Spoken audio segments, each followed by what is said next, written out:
Hello and welcome to this episode of the Lessons from the Core podcast with your host, Lisa Khera. I am so happy to have you here. This is episode 9, and today's episode is sponsored by Mortgage Approvals Ottawa. Today, I'm thrilled to have you here on this podcast journey with me. I've taught Pilates for over 22 years. I'm a wife, a mother, a best-selling author, and I created this podcast to share these lessons from the core with you. As you listen in each week, I invite you to think about which roads you keep going down. Where have you been unwilling to change your habits? Maybe now is the time to learn to self-reflect on those lessons and see those red flags a little bit faster so that you can get on the right road and path. Sometimes we can spend years on one road or pattern, and it's all that we know until we learn the right lessons from the core.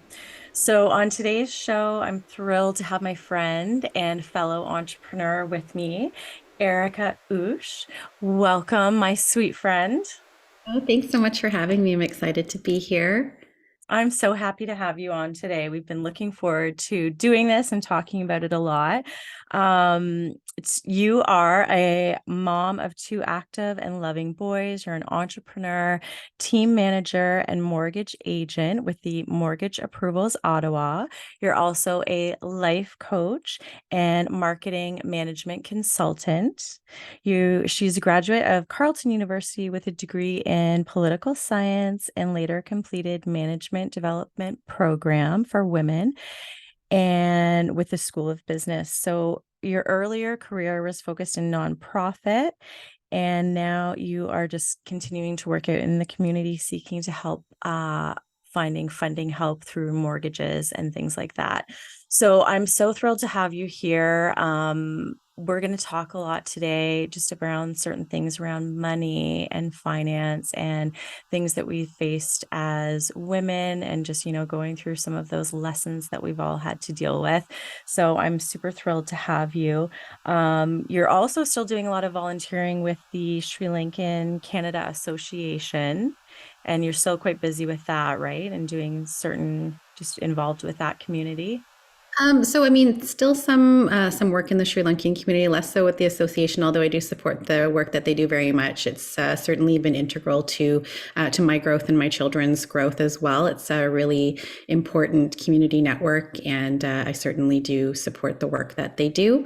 And most recently, I have joined the board of directors for the Canadian Women of Color Leadership Network, that's run by Sophia Jacob, and so doing a lot of work bringing more awareness to the issues that BIPOC folk face, and hosting a monthly speaker series as well for them on their Instagram platform.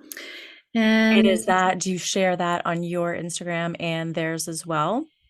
we do host it from the Leadership Network's Instagram account, and then obviously. Okay, we'll be sure to link that down in the show notes for sure. And then some of the other, you're as well involved with well, you've just started a new coaching certification program, correct? So you're taking courses to continue on your life coaching path. How's that going? You must be enjoying it. It was a bit of a curve getting back into that flow of education again. Although it's a bit different because I followed Jay Shetty, so it's the Jay Shetty certification program, and I have followed him for a number of years, and his teachings really helped me through some difficult times. So it's a labor of love, and it's a way to give back to this community, and the community of women who really supported me in the last few years going through some difficult times. And so I just feel like there's a lot that I would be able to give back in terms of information and support to these women. And doing the certification is going to give me better methodologies in order to provide that support. 100%. You will be absolutely wonderful at that. We had the pleasure of originally meeting back last spring in May at one of the Bosses Helping Bosses networking events. And we were saying before we got on, just again, going over how important it is to get out to those in-person networking events wherever it is that you live. So if you haven't started to do that yet, we both invite you to get out there and check out what's going on in your city. There's so many different networking events and organizations and communities to get involved with. And thankfully, we were both involved with that one and met through there. And then I've been able to get out to some of your other networking events, and whether it was co-ed things or things with just the ladies. So it's been just a pleasure to be in your world and to have gotten to know you since then. So I was really, really looking forward to having you on. And one thing as humans, we're always trying to get better with our money mindset. I was wondering, how did you get into the world of finance? Sure. I really stumbled on it, not entirely by accident. It wasn't exactly what I was looking for at the time, really what I was looking for after I had my children. So, as I mentioned before, most of my work previously was in nonprofit. I worked in marketing and fundraising. I worked for organizations that assisted newcomers like the YMCA, YWCA. Worked for a political party after that. And when I had my children, I realized I always knew that for myself personally, I wanted to be home with my kids. And then on the other hand, I also still needed a way to earn income. Mhm. And so one of the days I was just Googling work from home jobs, and I saw a mortgage broker who had done mortgages for our family. And so I just reached out to him. He had a posting online for a mortgage agent. So I just reached out to him and said, well, what's this all about? And so, I went in to meet him, and he explained everything to me. Basically it's a business, it's a commission-based business, and matching, clients, homeowner, or people who want to become homeowners with lenders and banks.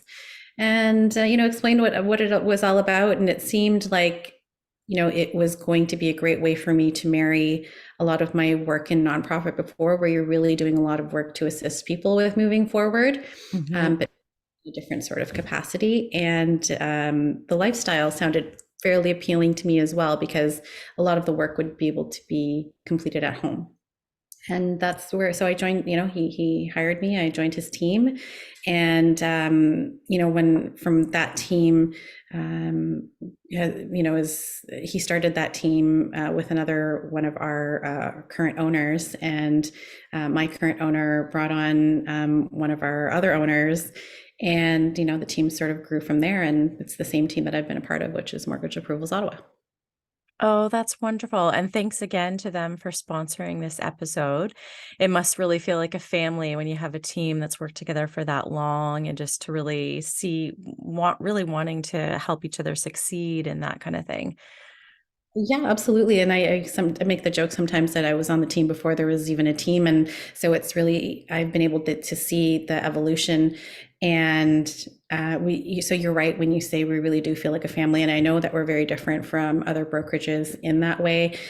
People who've left our team for various reasons too. Like, one of the things that they say too is, they really miss that family feel. Right.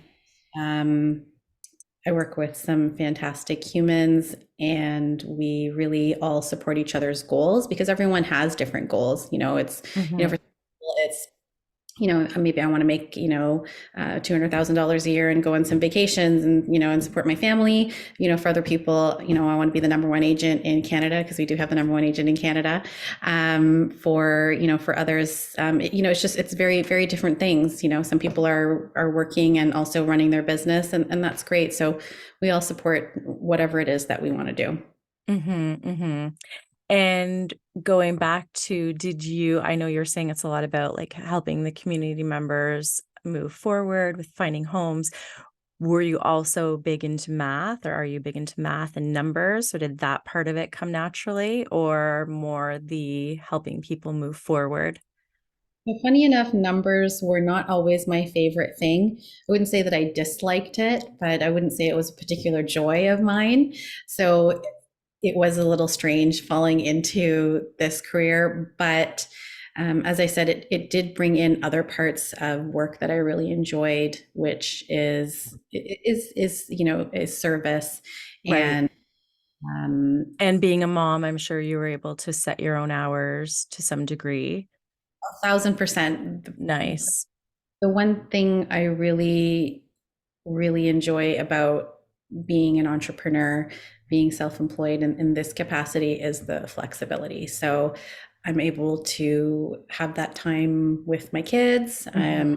I'll drop them off to school in the morning and pick them up after school and, take them to other activities and things. I know that, for many people, the, working, especially when we weren't doing remote work, Mhm. remote work really wasn't a thing. It can be very stressful. Like your mornings and your, evenings are really Yeah. stressful. You're at work all day and then picking your kids up after school when they've been at aftercare, and you don't really get all the time. But that is the reality for the majority of people. And so I feel very blessed to be in the role that I am and have that flexibility. It was really important to me. Yeah, so I can really relate with that, just with the whole pickups and drop-offs and, those times that just go by in a flash. It's so cliche to say how fast time flies, but oh my gosh, does it ever? And when you have those sweet little babies that are just poof growing up like so quickly before our eyes, you really do need to prioritize like what our time and just, we really need to be able to check in with like where is most valuable, where we are most needed, and just be really real with that. So that's fantastic. When it comes to kids, do you have any tips for us on just teaching them about budgeting, money, responsibilities, all of that? Sure, I think start it early, and really, it has to align with whatever your values are. I think people look at money very differently than we may have when we were younger, or maybe how our Mhm. parents would have taught us. So, um, really try and start those things a little bit early. For me, it was less about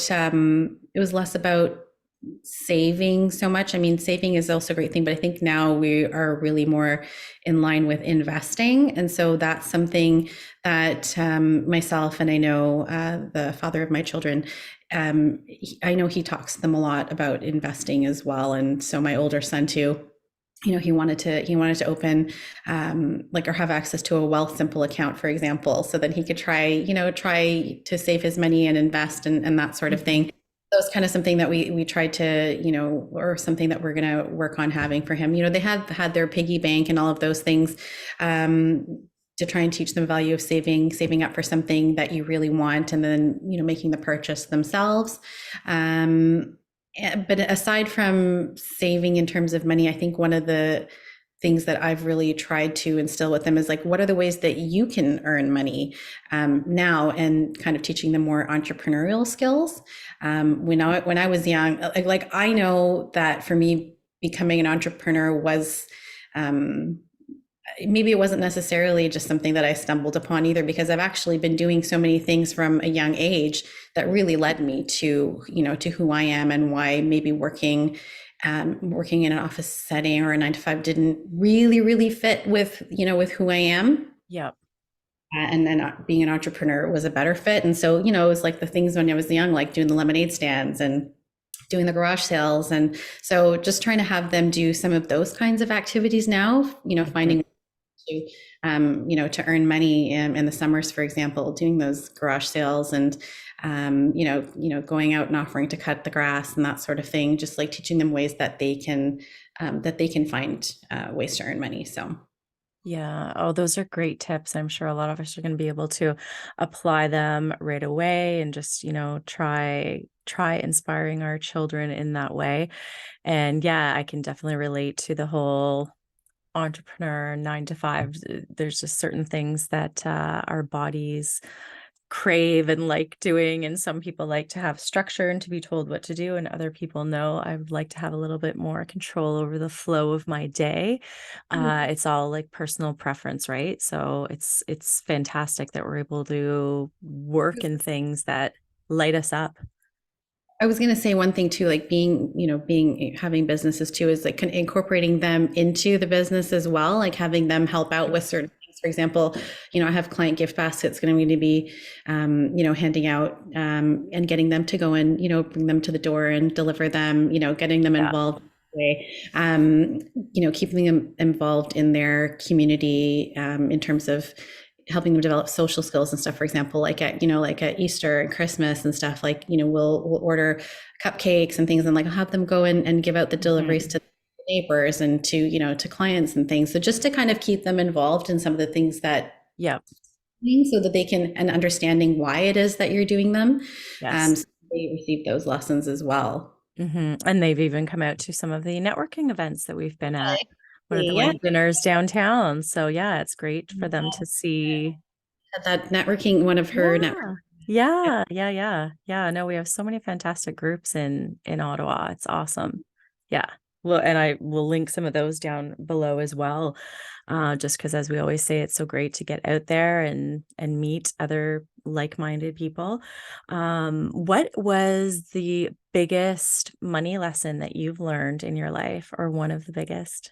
Oh, actually, so really most recently too, is multiple income streams. I mean, I've certainly talked about it with, with many clients, but I really felt that reality this year, because my work is solely commission based, and this was really, in terms of, in terms of paid work, this is the only thing that I was really doing. And then the market took a turn this year, and I thought to myself, yeah, I sort of did this audit on everything, and I thought, I need to also be making sure that I have multiple income streams, and so I've Mhm.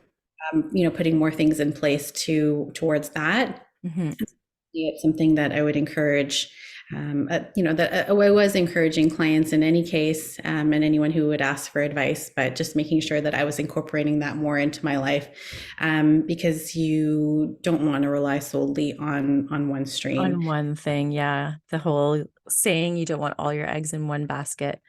Absolutely. Yeah. So, and so whether it's self-employed income, whether it's multiple businesses, whether you have different types of investments, one of the things that I've recently started working in is doing some business development for one of our owners for his private lending company, and so that's another way for people to do real estate investment without actually purchasing the property, and that's something we can talk about another time. But just it's another layer of income that that can be added. So just looking at different ways, whether it's outside paid work, whether it's self-employed income, whether it's investments, what are ways that you can have those multiple streams coming in, so that you're not relying solely on one source. Right. That's great advice. And if you can do it with some way that you can also unleash your creative side even better, right? There's so many different and collaborations, being such a community oriented person, finding ways to get on other collaborations and do things with other people, I'm sure is a great way to just keep maintaining those relationships. Well, with remote work now too, and as you mentioned, being able to play on the strengths that you have, there are so many skills that you might be able to offer out to the world that somebody needs, and you could find a great way to monetize it. Mhm. So definitely a way for you to incorporate that multiple stream thought. For sure. I love that. And whenever I have my guests on, I always love to ask them these three questions, with this being the, lessons from the core.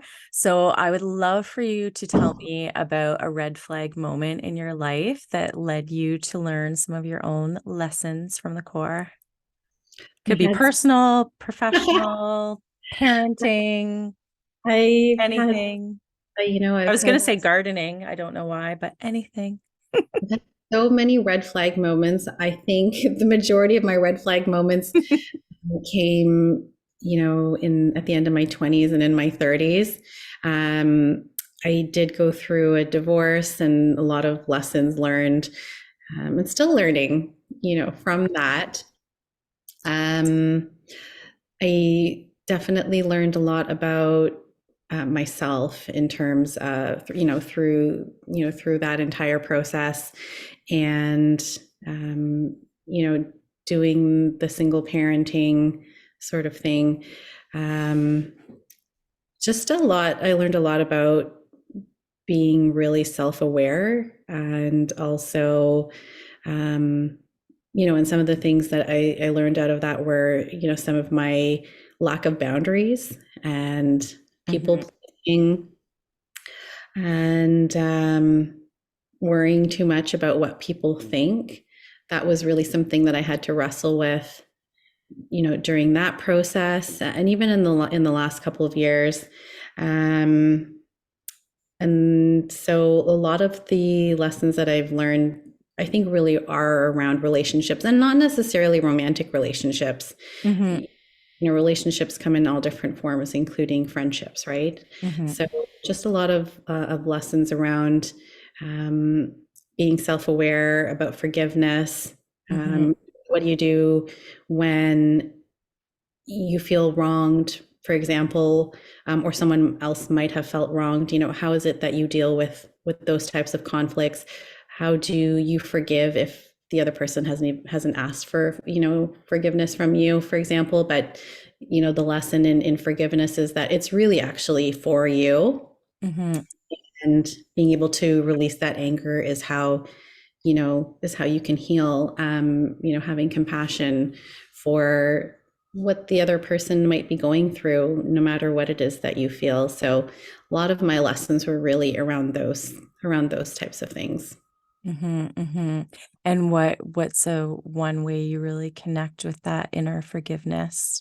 Like through writing or meditating or nature, or what's a way that really works for you? Sure, I think it's more meditation, really just taking that time alone. I do enjoy writing. I don't think I get it enough in terms of, for example, journaling and that sort of thing. Mhm. I'm doing some personal writing, and we can talk about that later. But I Yeah. think it's really more just, sitting there in my own thought, and I would consider that a form of meditation. Yeah. So. Getting that inner peace in the moment kind of thing. Mhm. Yeah. And that brings me to my next question. What is your favorite Pilates exercise? Or Oh, I ask people, or if they haven't done Pilates, but I know you have done Pilates because we've done Pilates I have. I together. have done Pilates with you. I really enjoyed it. It seemed more like a Sphinx sort of pose. Yes, that extension. Yes, you like that. I, It's such I a good really, one for well, when we're sitting on the computer so much, but it felt good yes, on your back. it did. It felt really good on my back. And I've one of the things that I've really, really struggled with over the years is lower back issues. Okay. Um, and so I know one of the things that and I actually recently had some back issues. And so it was really great when I got to go to your class too. But part of the reason that it even flared up was I wasn't strengthening my core. And when my back went out, I was like a fish on the floor, just flopping around. Couldn't get off the floor. And I remember messaging some of my friends, and it was like, and one of my colleagues, actually, he was like, and he's always talking to me about core. He's like, you need to be doing core exercises. You need to Yes. be drinking it. He's like, it's because of your core. And I'm like, you're absolutely right. That is exactly what happened. I Yep. was neglecting it completely. Yep. Yep. So And yeah, sometimes it's just that one twist or that one lift of something when we just haven't it'll been. do Yeah. it. So we Yeah, do have to exactly. be actively working on strengthening it. And so your Pilates class was greatly welcome at that time. And so I'll definitely be coming back. And so I really felt it. I felt so many different muscles I hadn't felt in so long after that. Nice, nice. All those stabilizing muscles, right? Yeah. And the glutes, because we use the band, and that's always a great one for I was thinking about my glute exercises. awesome. I told the ladies I was going to record a about a 30-minute band exercise for you all that came that night so that you'll have something to use those bands for at home. So that's on my list for this week. To do Yeah. every week. So Yeah.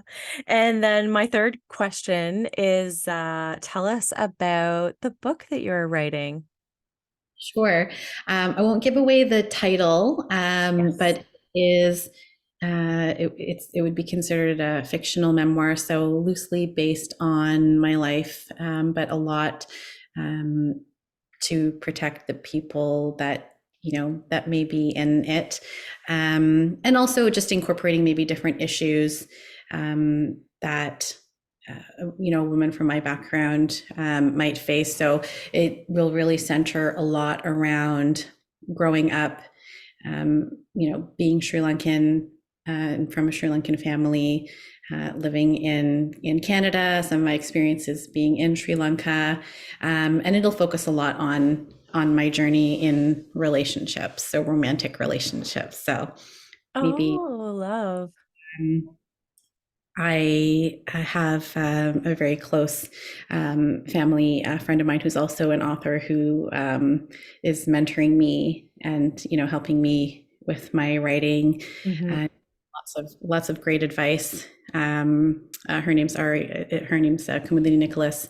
She recently wrote a book. Who Stole Mother's Soul, and it's fantastic. So for anyone who is listening, I would highly recommend her book, and I couldn't put it down. And so it's been really wonderful being able to learn from her. Oh, that sounds like it. It's so nice to have mentors that are just in that loving role for us and would know your life so well and you've been close for a long time. That's really, really, really encouraging. And there's Mhm. so much fun and excitement all around book launches. So you'll have to keep me posted. Uh, yeah. I'm going to say one thing too.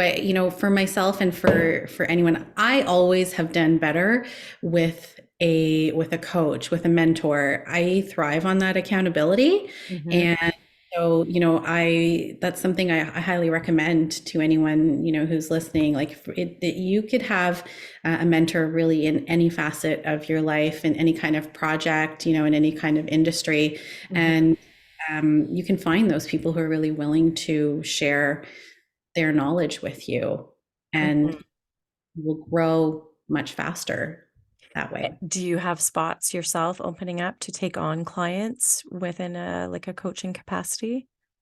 Absolutely, absolutely. I do have some space available. I am still going through my certification, but I'm certainly available to start taking on clients for sure. And we'll link up all your social media contacts, and you have a website as well, correct? I do. So we're just I will doing link that up. yeah, I'll link that up. We're just doing a little bit of rebrand on the site, so it'll That's incorporate fun. my various businesses, Yep. and so the coaching platform will be on there as well. Oh, nice. I have one final question for you. If anyone's watching this or listening to this and they're really kind of feeling like they're at a point where they've lost their voice or they've lost their Mm. just desire to stand up and show up and their fight or whatever that terminology is, what would be something that what would a tip you'd be to give them to kind of find that again? It would be, well, we talked a little bit about in terms of communication. I'll give a little tidbit about communication for myself personally. But I think, first of all, it's really just bringing that awareness to yourself about, what it is that's going on with you and why it is that you're feeling the things that you're feeling, and maybe really giving yourself some of the time to feel through it and to process it. And then when you're ready, just get yourself back out there, and get yourself back out to doing the things that you really enjoyed doing, maybe before that, um, whatever, like that moment happened, because it's probably triggered by something.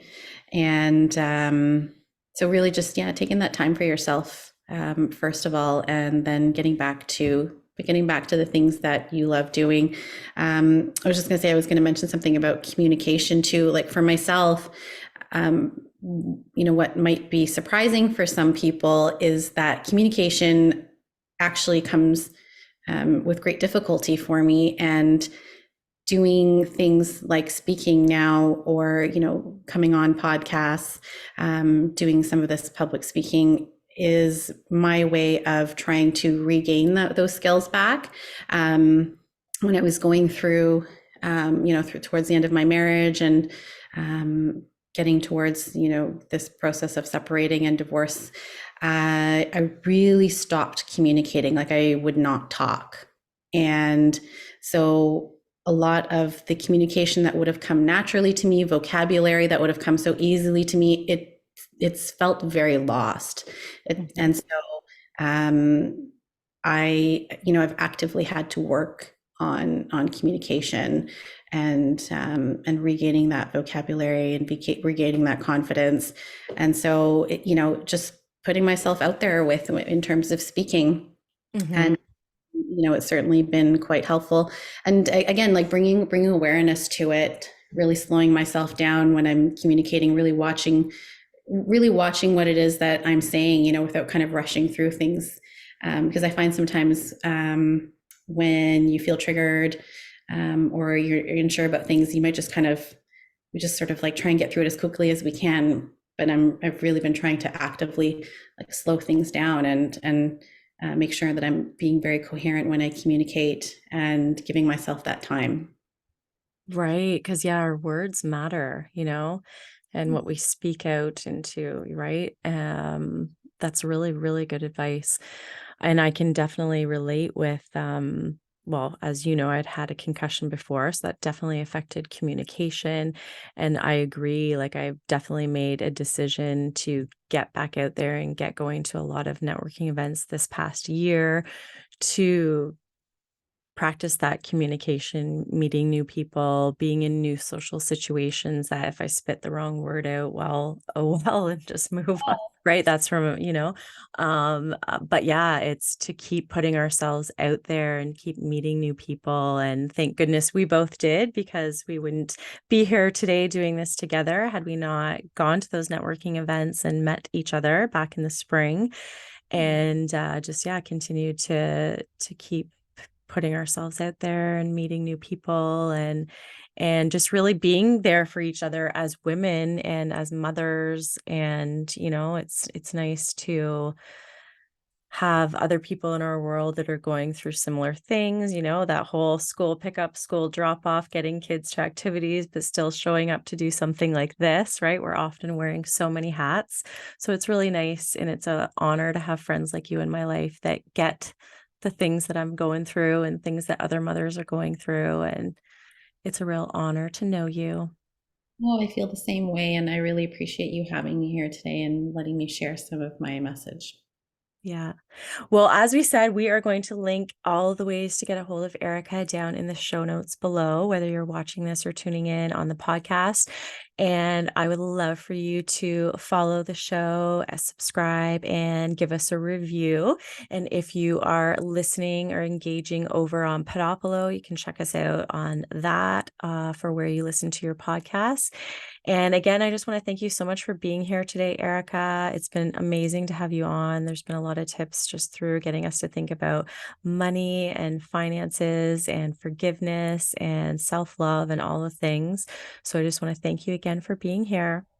Thank you so much. Thanks.